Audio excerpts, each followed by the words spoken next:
Welcome to the Single African Market Program, the continent's most reliable and #1 program that brings you all the actions around the journey of the continent of Africa to create one market.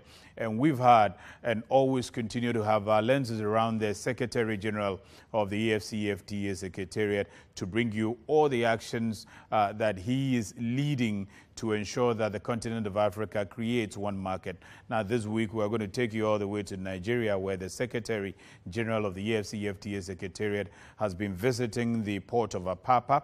He's also been meeting with the Nigerian Customs Authority, as well as the Nigerian Shippers Council. Will tell you a lot more about that. He also joined the International Chamber of Commerce, our proud host, to deal with the issue of arbitration as well as dispute resolutions all the way in Abuja. Will tell you a lot more about that. Also this week, the president of Senegal, as well as the chairperson of the Africa Union, has been meeting with the Russian president, His Excellency Vladimir Putin, to talk a lot about the sanctions that have been placed on some important materials, including food and fertilizer from Ukraine, as well as Russia. Now, the African leadership believe that Africa is gradually becoming one of the worst affected by those sanctions, and the earlier it is considered, the better. The International Chamber of Commerce has equally made similar calls that if we are not careful, we are looking at a global food crisis just at the next door. And so a lot needs to be done about that. We'll tell you a lot more about that. But let's now go to Nigeria, where the Secretary General met with the Customs Authority in Nigeria, also met with the Nigerian Shippers Council. There, it was revealed that it is important that the customs of the continent of Africa integrate their operations. The AfCFTA Secretariat, in collaboration with the government of the Federal Republic of Nigeria, have organized a meeting of customs and trade experts of the Republic of Benin, the Republic of Cote d'Ivoire, the Republic of Ghana, the Federal Republic of Nigeria, and the Republic of Togo on June 1st, 2022, at the Radisson Blu Hotel in Lagos, Nigeria. The overall objective of the meeting was to present the findings of the field assessment of the Abidjan-Lagos corridor and the implementation work program as recommended by ministers responsible for trade of Republic of Benin, Republic of Cote d'Ivoire, Republic of Ghana, Federal Republic of Nigeria, and the Republic of Togo during the ministerial meeting held on the 17th of September 2021 at Lomé, Togo. The meeting was attended by customs and trade experts. The meeting also had in attendance representatives from Afreximbank, Trademark East Africa, the Union of African Shippers Council, the representatives of Shippers Council from Cote d'Ivoire, Benin, Ghana, Nigeria, and Togo, as well as private sector representatives and the AfCFTA Secretariat. The presentation of the Trademark East Africa team highlighted that the AfCFTA Secretariat, together with its technical partner, that's the Trademark East Africa and the Ministry of Trade of the Republic of Ghana, went on a field mission along the Abidjan-Lagos corridor from 17th to 22nd of January 2022, which was part of the field mission of the recommendations given at the first meeting of Directors General of Customs held at Lomé in September 2021. Some major highlights that were revealed include need for a sustained program of engagement between customs and its stakeholders to sensitize them on border operations. Meanwhile, the team led by the Secretary General of the AfCFTA Secretariat, His Excellency Wamkele Mene, embarked on a tour to the Semekaki joint border post on Friday, where the AfCFTA boss revealed that the Secretariat had received a grant commitment from the United Kingdom government for the Abidjan-Lagos corridor. The agreement is alive and that it does provide solutions to some of these challenges. He said that the grant would be used to address infrastructure challenges on the Abidjan-Lagos corridor. His Excellency Mene said that the African Development Bank, AFDB, was also involved in raising funds for infrastructure to make it easier for movement of goods from one country to the other, and noted that they would focus on equipment that would ensure productivity and efficiency of transit goods. We will work very hard to ensure that we deploy the necessary political and other resources that are required. He revealed that they would work with the customs to address the challenges, noting that it would not happen overnight. On transit, His Excellency Mene said that the agreement establishing the AfCFTA had rules on transit, customs procedures, harmonization, as well as trade facilitation. The controller of the SEME Command Sector of the Nigerian Customs said that interconnectivity gap was the major issue limiting trade facilitation. I believe the Federal Ministry of Trade and Investment will be the best avenue for us to channel this our complaint. Earlier, the Chief Executive Officer of Trademark East Africa said quite a number of challenges are limiting the trade facilitation along the Abidjan-Lagos corridor. We will be registering obviously in Ghana and Togo and the other countries along the corridor. We'll then be working hard with particularly Ghana and Togo to operationalize and starting the planning and execution for the pilot project, and we'll be setting up a physical presence. He argued that implementing the roadmap for the corridor will take 3 phases. Phase 1 will take about 2 years, Phase 2 will take about 3 years, and Phase 3 will take 4 to 7 years. Operationalize the Krakiseme and Sanbikonchi-Lekonchi borders, implement the ECOWAS transit traffic instruments, look at the viability of coastal shipping. Apologies for the typo there. This was a big issue that came up in the discussions because we talk a lot about land transport, but actually the sea provides an alternative. Ghana's Deputy Minister of Trade and Industry, Herbert Krapper, who chaired the deliberations, expressed gratitude to the team in ensuring efficient trading on the Abidjan-Lagos corridor. I have to thank Frank and your team, Trademark Africa, as well, for the work that you are doing. So, and then of course our customs officials for the role that you are playing, and of course the project of the Abidjan-Lagos corridor is not complete or it's not doable without you, the customs. It will be recalled that the UK government announced financial support worth up to £35 million to the AfCFTA Secretariat a few weeks ago during the visit of the Secretary General to the United Kingdom. I'm delighted to announce that our government will provide a support programme to AfCFTA member states and its Secretariat worth up to £35 million. It will support AfCFTA negotiations and the agreement's implementation, making it easier for nations across Africa to trade together and therefore grow together. The single African market will continue to track this development and keep viewers updated. The Secretary General of the AfCFTA Secretariat, during his visit to Nigeria, also called on the Shippers Council of Nigeria and the Nigerian Customs to familiarize himself with the measures being undertaken within the maritime space to enhance smooth movement of goods at the Apapa port. The ports are obviously a very, very critical part of the AfCFTA. Addressing the team from the Nigerian Customs and the Nigerian Shippers Council at the Apapa port, His Excellency Mene urged all the stakeholders within the port and maritime trade to work towards integrating their procedures instead of working in silos. What we should be doing is to integrate all of these interventions, to combine these interventions so that we don't appear as if we want to compete. He said the Secretariat is working with all the regional economic communities to ensure maximization of trade facilitation. So that if we want to increase funding of a particular border post or a particular port rather, we go collectively as ECOWAS, UEMWA, AfCFTA Secretariat. We go to the AFDB, we say, please give us $100 million over 15 years. We go to the World Bank, we say, please give us $50 million over 10 years, collectively. He explained that the continent must collectively work to ensure its competitiveness in growing the ports of the continent. I'm originally from Southern Africa, but I'm now Ghanaian.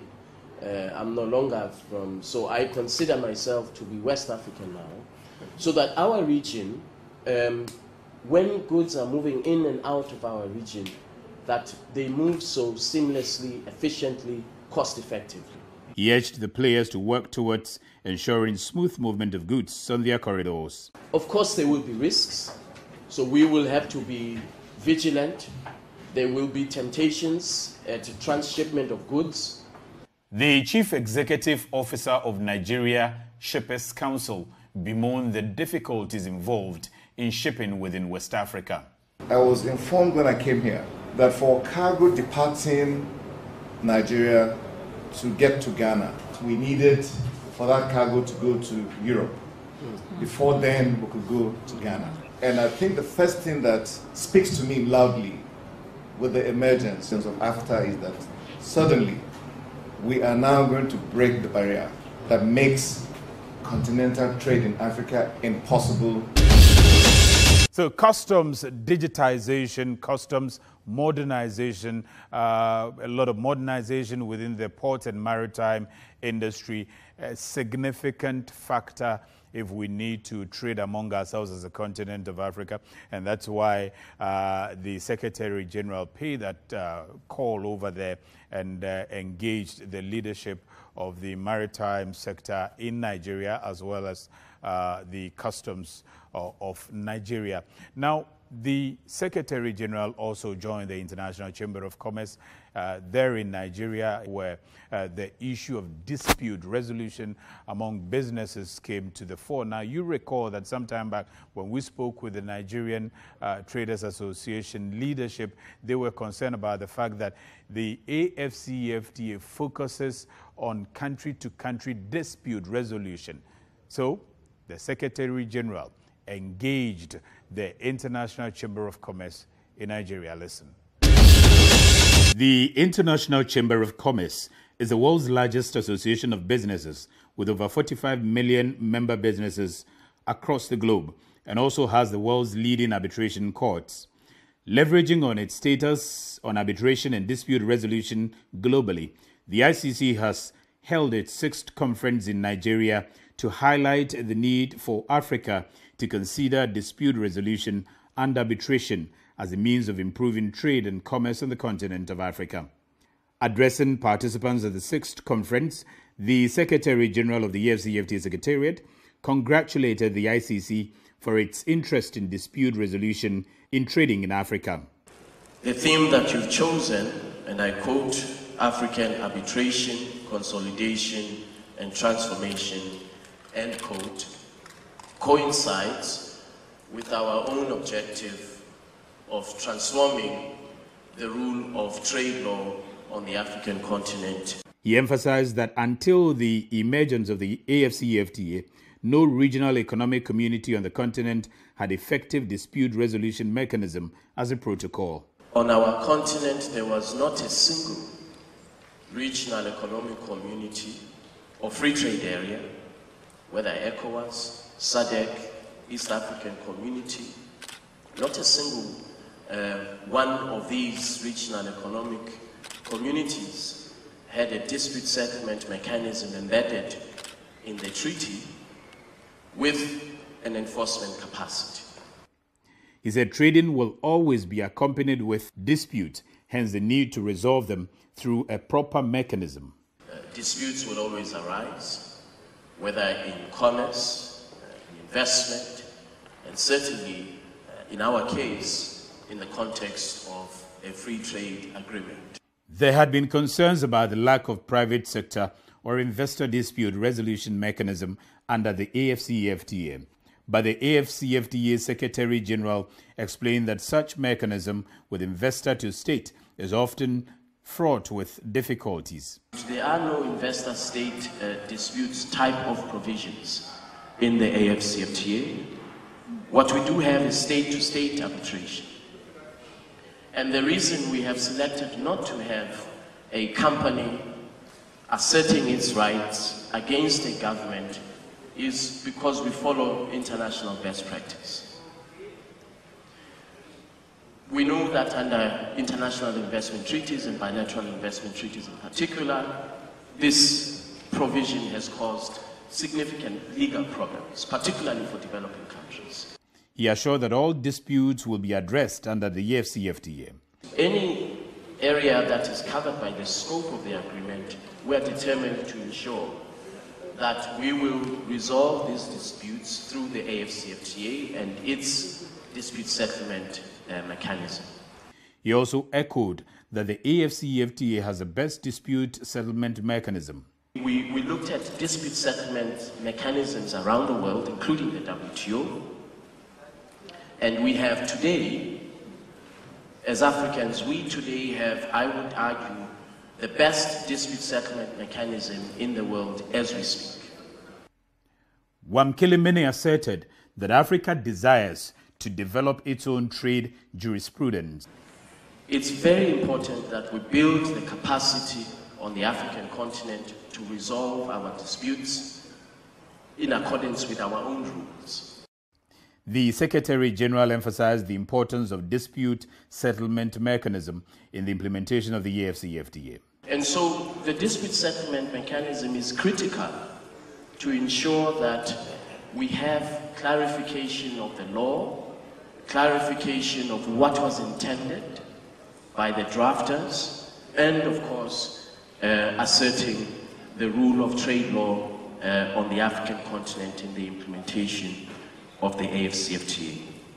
Other aspects in arbitration examine the various procedures for enforcing arbitral awards in the different African jurisdictions in relation to enforcing the awards in other jurisdictions outside Africa. So dispute resolution is very, very important when it comes to doing business and trading, particularly among businesses on the continent of Africa. And the AfCFTA has a dispute resolution mechanism. But the private sector and businesses in particular have complained that the dispute resolution mechanism of the AfCFTA is at the state level. So it's between countries, so member countries. If, for instance, Ghana has a dispute with a partner country, which is a member state of AfCFTA, could be Namibia, could be Uganda, could be Tanzania, it could be Nigeria. How do they resolve that particular dispute? That is what the AfCFTA looks at. But the businesses have complained that governments don't do business. So there should be the need to find a means of resolving disputes among businesses. And so the International Chamber of Commerce is seeking to partner with the AfCFTA so that they can support with dispute resolution among businesses, among the private sector, and all of that. I spoke with the Secretary General of the International Chamber of Commerce here in Ghana, the commercial capital of Africa. If you can elaborate on how dispute resolution as well as arbitration connect with the AfCFTA. The one captured under the AfCFTA, the dispute resolution mechanism, that's at the state level. Yes. So it doesn't involve private parties that much. Yeah.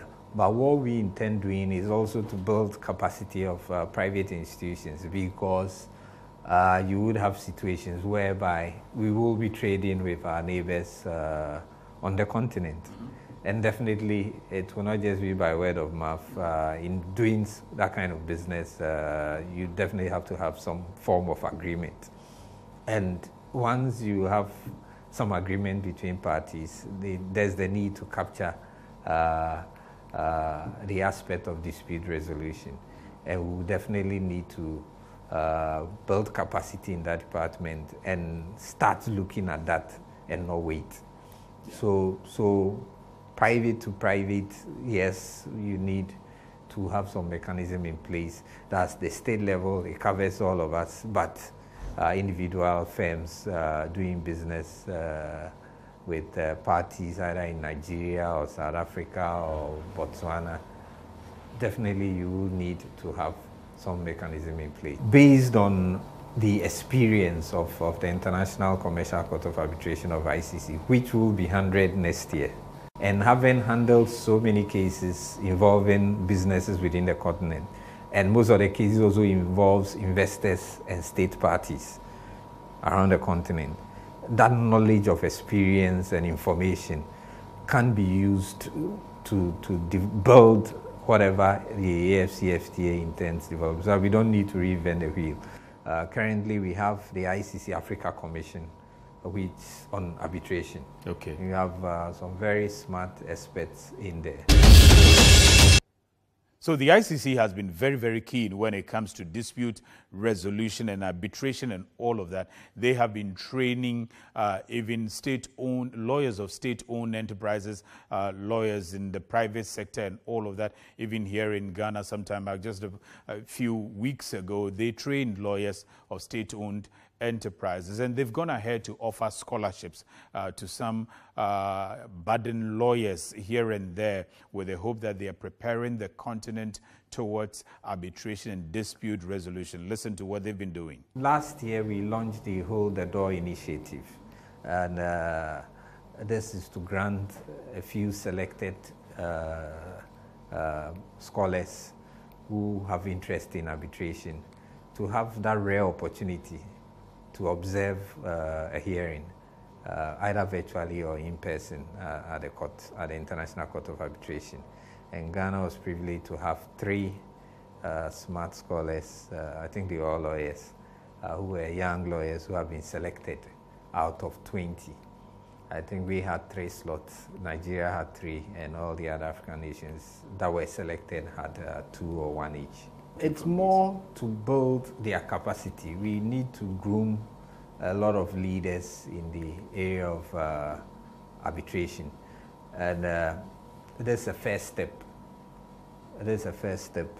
And then apart from running the training programs, we also have the Young Arbitrators Forum, which it's another global body where young arbitrators meet online to share ideas on what's happening within their own jurisdictions, and then tap into any new areas.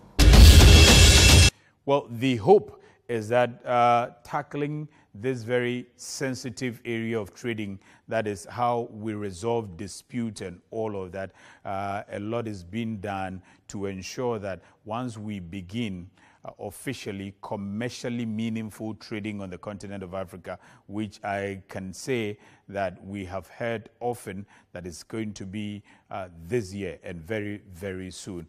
We should have prepared ourselves enough for all issues that would arise, particularly when it comes to dispute. So let me stay with the International Chamber of Commerce because they are the world's largest organization of or association of businesses. They have about 45 million businesses scattered around the globe, and they are calling for the entire business community and the whole world to rethink about the sanctions that have been imposed on Russia, and also look into the war that's going on when it comes to Russia and Ukraine, because if we are not careful, very, very soon the whole world is going to be hit by food crisis, and that's because the world gets a lot of fertilizer from Russia, and the world also gets a lot of cereals from Ukraine. And it is the fertilizer from Russia that is used in growing some of these cereals from Ukraine. So now that we have this war, and now that we have the sanctions, we are no longer getting the fertilizers, and we are no longer getting the cereals. We are probably heading towards food crisis. That is what the ICC is saying. And they want the world to rethink and look at the situation and come back to trading with Ukraine and Russia. We foresee a global food crisis. We've just signed an agreement with the World Food Programme to find a way of how to deal with the impending global food crisis that seems to be on our doorsteps. ICC's position is quite clear. We are a business organization, and we believe there should be a situation whereby the situation in Russia and Ukraine could be handled differently. So we believe the sanctions on cereals and the sanctions on fertilizer from Russia should be looked at. There should be some kind of corridor to allow fertilizer from Russia to be exported, and there should be some corridor for cereals from Ukraine to also to be exported. So that is the ICC's position. That's the International Chamber of Commerce, the world's largest association of businesses with about 45 million businesses across the globe. They think that it's about time that the globe gets back to continue agricultural trade with Russia and Ukraine. But it's not just the ICC thinking this way. The continent of Africa itself is thinking this way.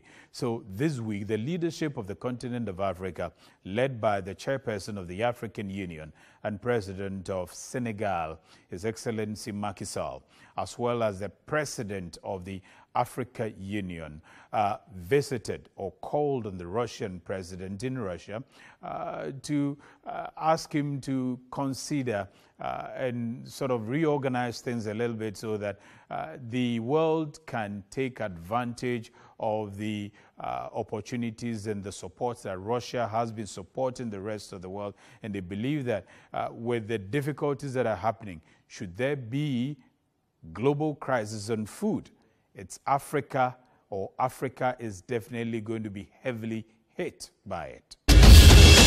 In the name of all hopes that I came to see you, to ask you to be aware that our countries, even far from the theater of the Ukraine war, are the victims of this economic crisis. We think that with Africa in general and its individual nations, we traditionally have very good relations. I'd even call them friendly relations, without exaggeration. Africa as a whole has huge potential, and based on that, we'll continue to develop our relationship with Africa and its individual nations.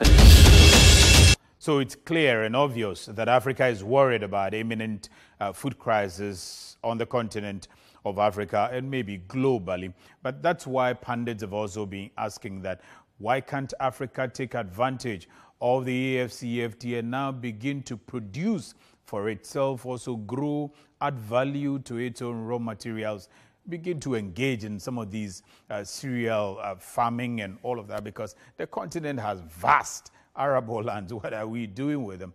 Now that we have AfCFTA, these are areas that everybody believes that we need to be rethinking so that in the future, when there are crises like that, when there are wars elsewhere, we don't have to go hiding and pleading and begging. Now, everybody believes that we need to be proactive amidst all the issues that we are seeing globally. Now, this week, we're going to focus on a young man who is telling a lot of stories around the AfCFTA, hoping that small and medium enterprises will understand and hear him and also believe in the AfCFTA. He's a young Nigerian man who's been documenting audio-visually some of the good stories around the AfCFTA going across quite a number of African countries. I caught up with him. Listen to his story.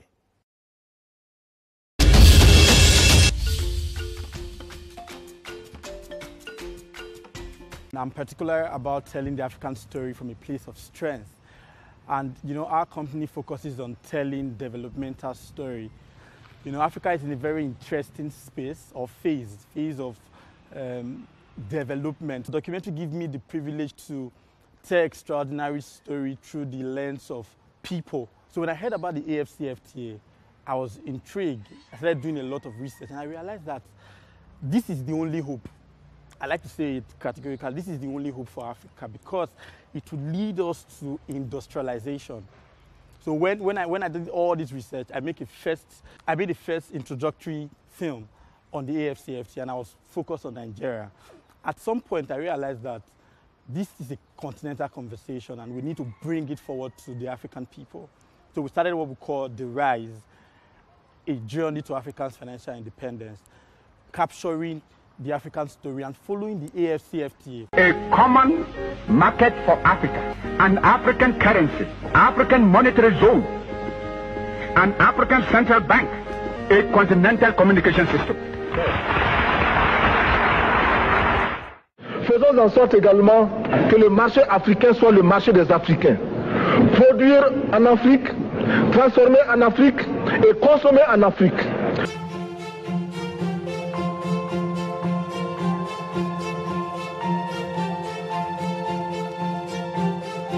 We know that if the AfCFTA succeeds, the ordinary man in Africa succeeds. So this is an opportunity for us to take responsibility, so to speak, to start making what we eat, making what we wear. And I made a practical example with my friends that when you look in your house, there are very few things that are made in Africa.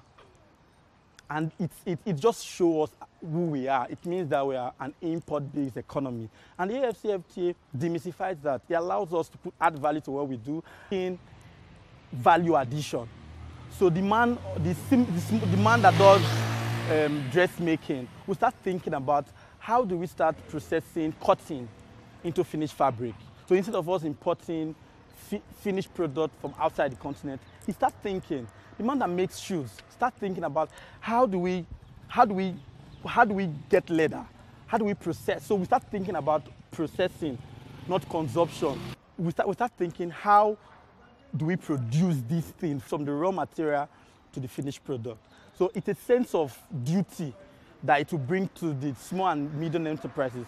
And there are quite a number of SMEs that I have spoken to in my movement, especially around West Africa. And I realized that these people want to innovate. These people want to create. These people want to given a chance to own their stuff. AfCFTA has given every African entrepreneur a room to dream because you have over 1.2 billion people as a market.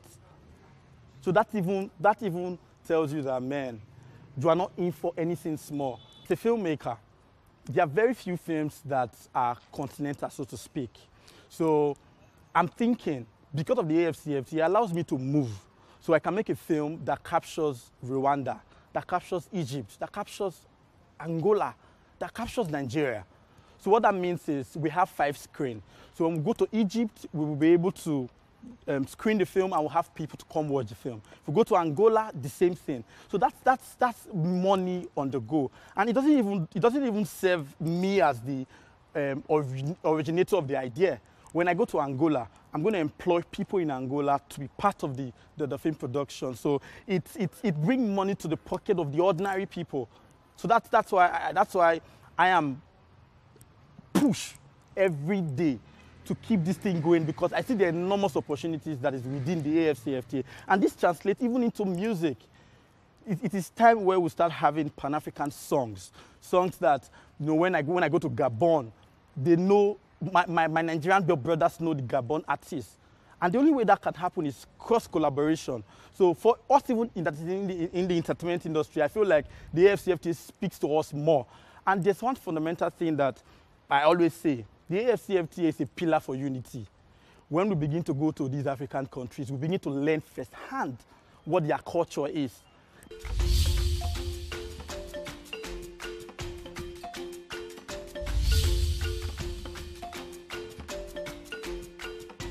Okay, so let me now take you across the globe to bring you some stories and events that are happening around the vision of Africa to create one market, and also bring you one of our popular sound bites from the World Economic Forum. Listen. If we just rely on selling a basic commodity, the country cannot sustain. I guarantee you that. We got about 1.1 billion in 2019 selling that one commodity. We stop it. We force people to make a value additions of that. We created stainless steel. Suddenly, Indonesia became #2 stainless steel producer in the world. Do you know how much the multiplications? $10.86 billion that very year after. Double that in 2021 to be 21 billion. This year will be 10% of Indonesian export coming from stainless steel. The recipe is value added. Like my friend says, when the developing country created something, the developed country is not happy. So right now, I'm having a dispute settlement with the developed countries almost like every other day. But for Indonesia, we have no choice but fight it. At one point, the European had 3.7 more vaccine than they need, okay? And they sent it back to countries like Indonesia 2 weeks before expiration date. Well, at the end of the day, it's about national interest, you know. But we are a democratic country. I have 270 million people hungry. And I need to cater that. As much as the European need to cater the Europeans, as much as other developed countries to cater the developed countries.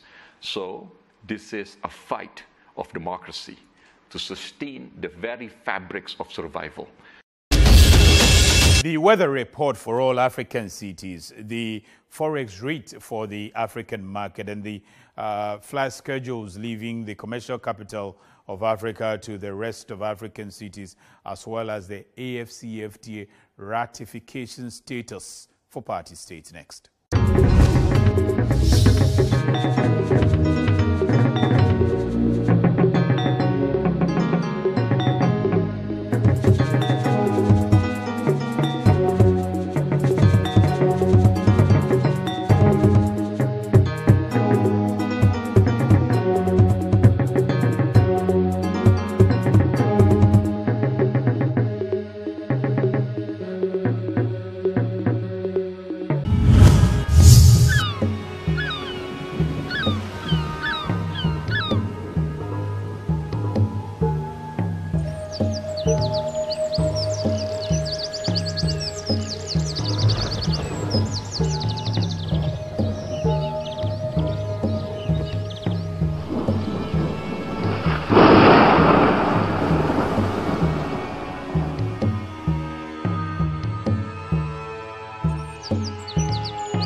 Next week, we will be delving into what's going on around the AfCFTA Secretariat and what to be expecting and all of that. Where are we and what are the status of things and all of that? What's the Secretariat up to and all of that to bring you very, very close to their activities and also bring their activities closer to you. Now, that's it for this week's episode of the Single African Market Program. I hope that I have been able to bring the vision of the continent of Africa, creating one market, closer to you and bring you also closer to this particular vision. I hope to see you same time next week. There's a particular rise and sun in the name of great Africa. It's a fight and conquer now.